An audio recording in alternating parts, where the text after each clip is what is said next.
जय शिवराय मित्रांनो, बघा आणीबाणी काळात कारावास भोगलेल्यांना आता दुप्पट मानधन देण्यात येणार आहे।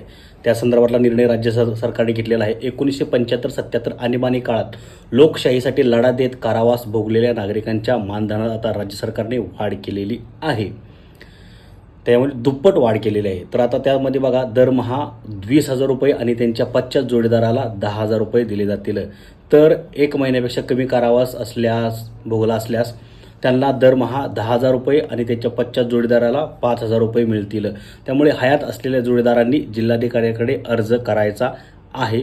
शिवाय 2018 पूर्वी मृत व्यक्तीच्या जोडीदारांनाही अर्जाची संधी दिली गेलेली आहे। महायुती सरकारने ही बंद योजना पुन्हा सुरू केलेली आहे। यामुळे जवळ 15,000 नागरिकांना या योजनेचा लाभ होणार आहे। तर सर्वांपर्यंत हा व्हिडिओ पोहोचवा ज्यांनी आणीबाणीच्या काळात कारावास भोगला आहे त्यांच्यापर्यंत। जय हिंद, जय महाराष्ट्र।